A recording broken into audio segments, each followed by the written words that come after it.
Welcome to Europe versus China, the ultimate timeline. Two civilizations separated by mountains and deserts, yet both shaping the story of our world. From ancient rivers to modern megacities, let's watch how they evolved side by side across 5,000 years of history. Around 5,000 years ago, both regions began their journey along fertile rivers. In Europe, early farming communities appeared in Greece, Crete, and the Balkans. Small city-states like Knossos and Mycenae built trade networks across the Mediterranean. Meanwhile, in China, powerful dynasties rose along the Yellow River, the Xia, Shang, and Zhou. They developed bronze casting, organized governments, and one of the world's earliest writing systems. By 1000 BC, China had a unified cultural identity. Europe remained a patchwork of tribes and small kingdoms, diverse, creative, but divided.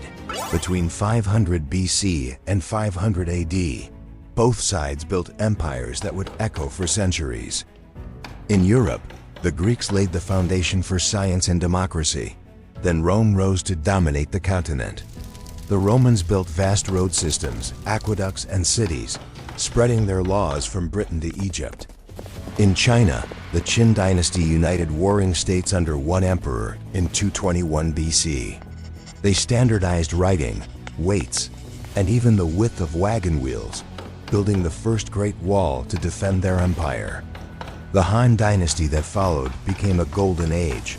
Paper was invented, and the Silk Road opened trade between East and West. For a brief moment, both civilizations flourished, one under the eagle, the other under the dragon. Around the year 500, Rome fell. Europe's roads and cities decayed. The next centuries were marked by migrations, wars, and the rise of kingdoms like the Franks and Vikings. While Europe struggled, China reached new heights under the Tang dynasty. Poetry, painting, and invention flourished. Gunpowder, paper money, and advanced printing appeared centuries before they reached Europe. Chinese cities like Chang'an became global hubs of trade and culture, with over 1 million residents, while most European towns were still wooden villages. For this round, the scoreboard was clear.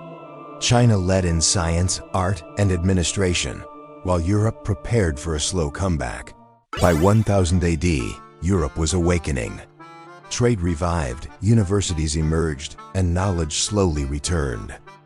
The Song dynasty in China continued to innovate, inventing the compass, improving steelmaking, and using gunpowder for defense.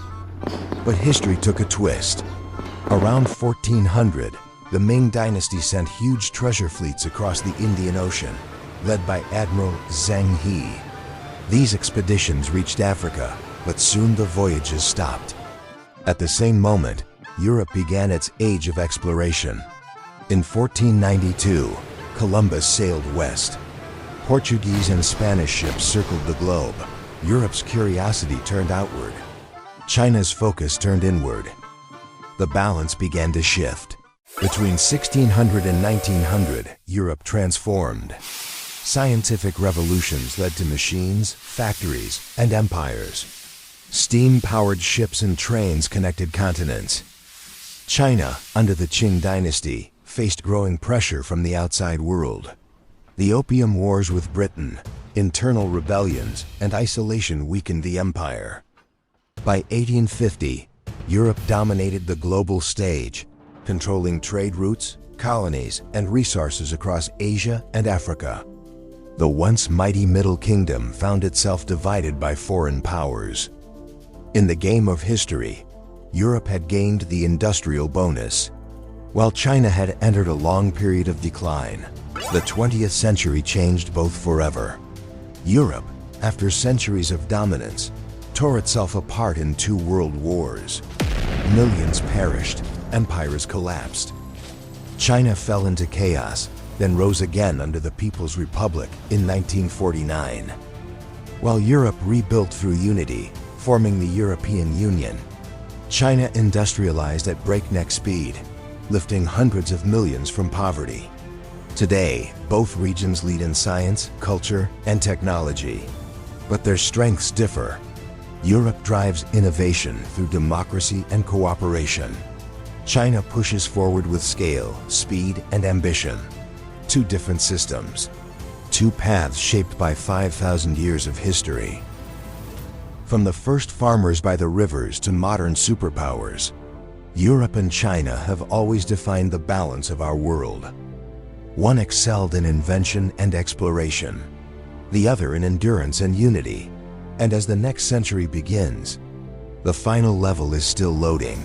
Who will lead the next era, Europe or China?